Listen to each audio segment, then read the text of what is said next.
Welcome back to my channel. कैसे हैं आप सभी? आई होप आप सभी अच्छे होंगे और मैं भी ठीक हूँ।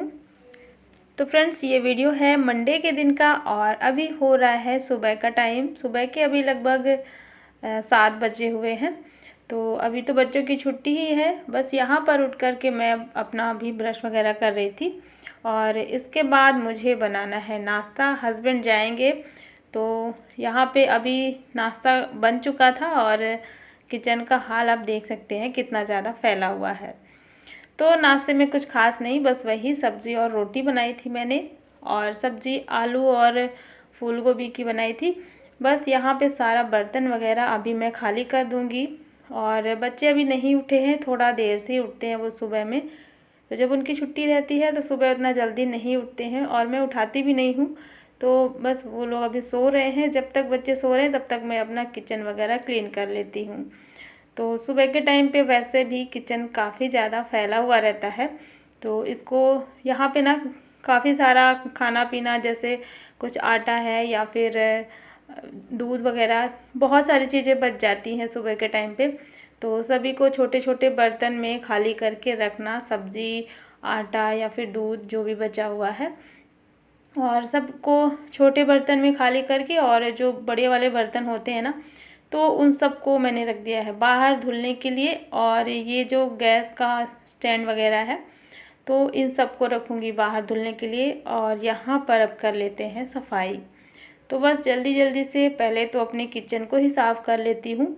और अभी मैं किचन में थी ना, इस वजह से मैं किचन को ही पूरा साफ़ कर लूँगी। मतलब यहाँ का जितना भी काम है किचन के साइड का, तो पूरा ख़त्म करके और फिर बाहर के साइड में जाऊँगी।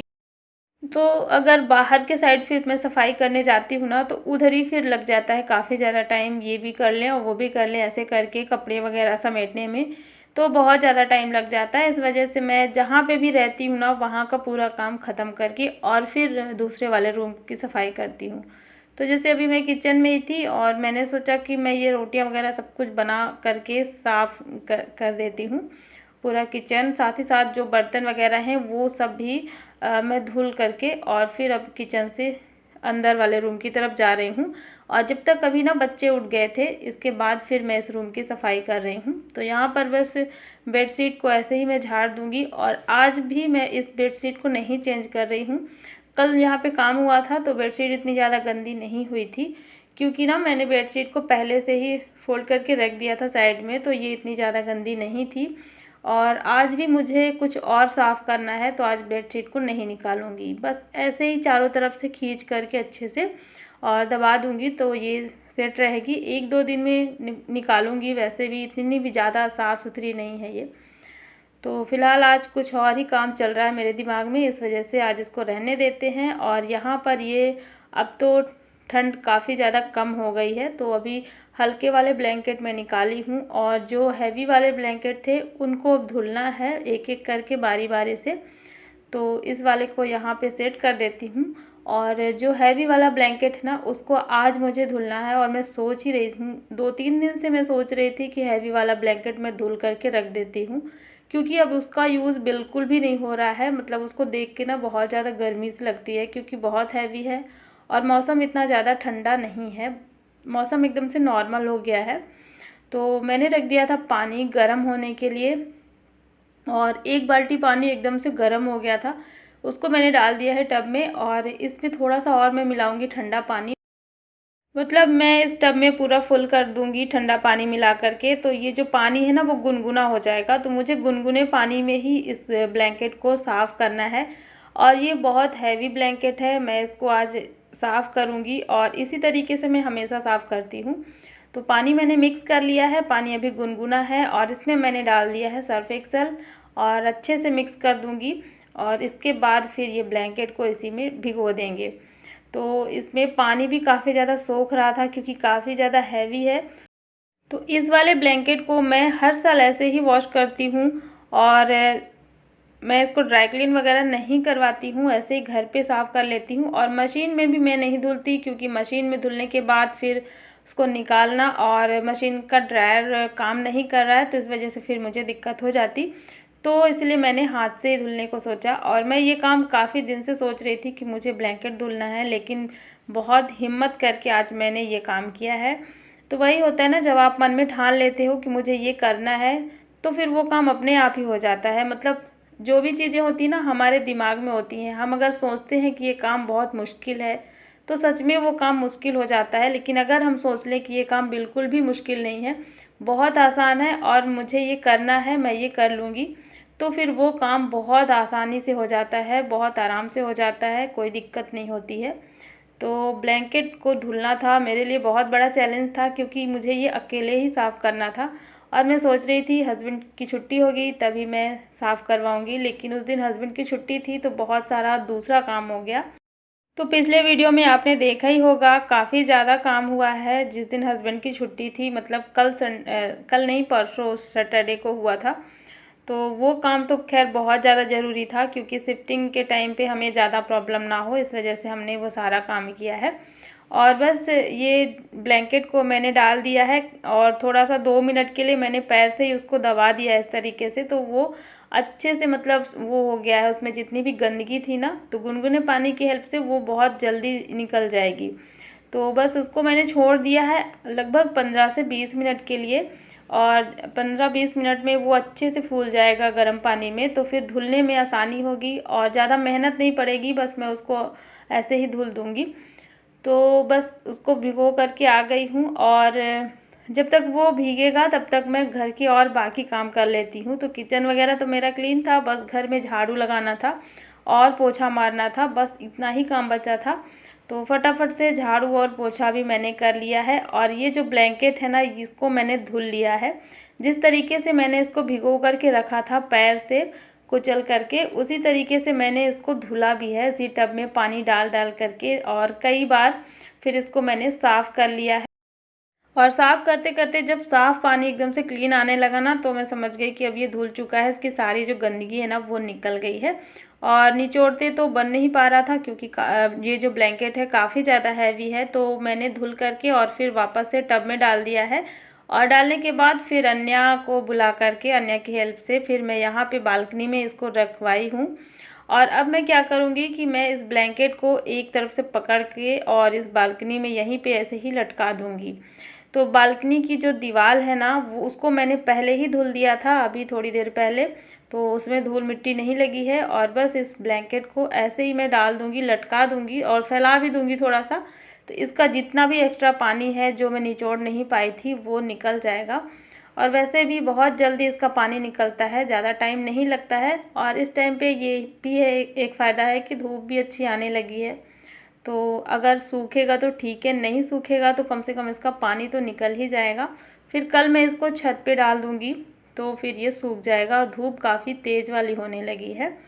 तो चलिए अभी इसको डाल देते हैं। और हैवी तो बहुत ज़्यादा हो गया था, लेकिन फिर भी ये धुल चुका है।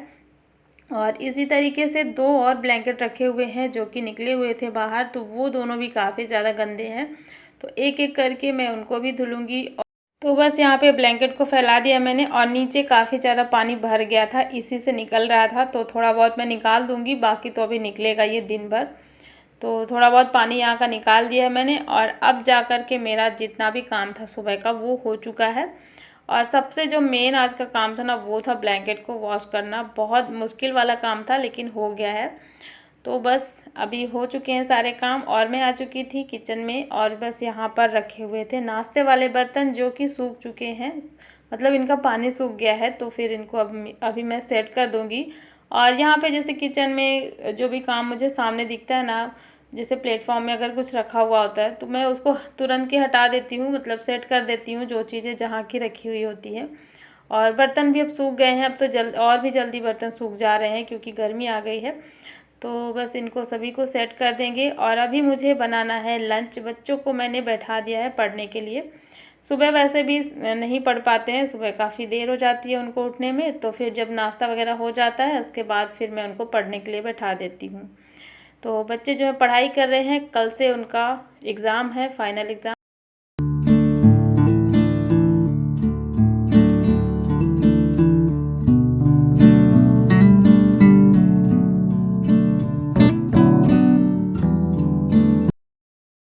और यहाँ पर बर्तन सेट करने के बाद फिर बच्चों को भूख लगी थी तो बीच बीच में अपना बिस्किट वगैरह खाते रहते हैं। तो ये बिस्किट ना ख़त्म हो गया था डब्बे का, तो दूसरा पैकेट मैं इस पे डाल दूँगी। और वरना फिर क्या होता है ना कि बच्चे पैकेट से निकालते हैं तो गिराते हैं काफ़ी ज़्यादा।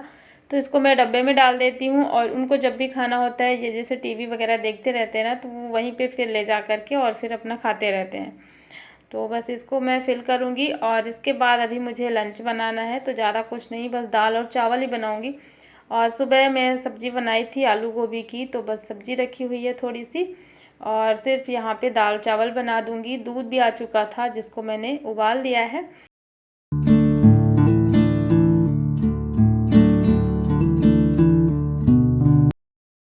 तो अभी हो गया है शाम का टाइम और मैं यहाँ पर बना रही हूँ साबूदाना की खिचड़ी।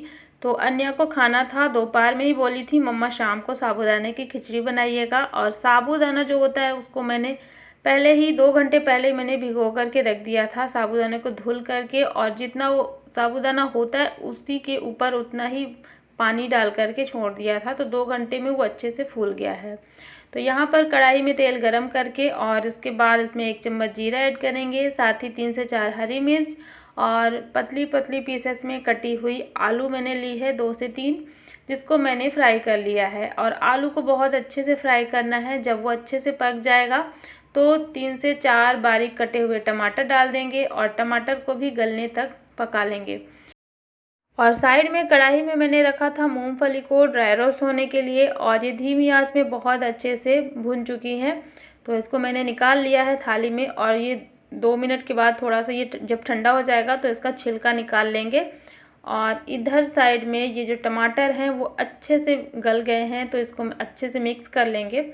और फिर इसमें ऐड कर देंगे साबूदाना जो कि भीगे हुए रखे हुए थे। तो साबूदाना मिलाने के बाद गैस की फ्लेम को धीमा कर देंगे और इसे 3 से 4 मिनट के लिए ऐसे ही चलाते हुए पका लेना है। तो अगर तेज़ आंच में पकाएंगे तो साबूदाना जल जाएंगे और बहुत ज़्यादा चिपक जाएंगे। तो इसे धीमी आंच में ही इस तरीके से 2-3 मिनट चलाते हुए पका लेंगे, तो साबूदाना बहुत अच्छे से अंदर तक पक जाएगा और अलग अलग रहेगा। तो इसमें ना अभी मैं ये मूंगफली ऐड करूँगी जो मैंने अभी ड्राई रोस्ट करके रखी है। और इस मूंगफली का छिलका निकालने के बाद मैंने इसको जो अदरक कूटने वाला होता है ना, उसी में मैंने डाल करके थोड़ा सा कूट लिया है। तो आप चाहें तो मिक्सी में भी उसको थोड़ा सा चला सकते हैं, उसको बारीक नहीं करना है, बस मूंगफली के जो दाने हैं वो 3 से 4 टुकड़े में हो जाएं। तो इस तरीके से इसमें ऐड कर देंगे मूंगफली के दाने भी। और साथ ही अब लास्ट में हरा धनिया डाल देंगे। और यहाँ पर अब बन गई है साबूदाने की खिचड़ी। तो साबूदाने का कोई भी जो रेसिपी होता है ना, वो अन्या को बहुत पसंद आता है, चाहे वो साबूदाने के वड़े हों या फिर इसकी ये खिचड़ी हो। मतलब मीठा कम पसंद है, उसकी खीर उसको बहुत कम पसंद है। तो बस यहाँ पर अन्या की फरमाइश पे बन गई है साबूदाने की खिचड़ी। और ये ना अभी गर्मा गर्म मैं सभी को सर्व कर दूंगी। और हस्बैंड अभी आ चुके थे ऑफिस से, अभी जस्ट आए थे, तभी मैं बना रही हूँ गर्मा गर्म। तो बस यहाँ पर मैंने निकाल दिया है और इसके बाद फिर बना लेंगे चाय। तो अभी शाम का टाइम है और ये अभी चाय नाश्ता वगैरह हो गया। शाम का नाश्ता इसलिए बोल रही हूँ क्योंकि अभी ना बच्चे भी खेल करके आते हैं तो उनको कुछ न कुछ खाने का मन होता है, साथ ही जब हस्बैंड आते हैं ऑफिस से। तो बस अभी यहाँ पर चाय पी लेंगे और इसके बाद मुझे बनाना है रात का खाना। तो चलिए फ्रेंड्स, आज के इस ब्लॉग को यहीं पर एंड करती हूँ। आई होप आप सभी को पसंद आया होगा, और पसंद आए तो लाइक कर देना, चैनल को सब्सक्राइब जरूर कर लेना। मिलती हूँ आपसे एक नए ब्लॉग में, तब तक के लिए thank you, bye bye, take care.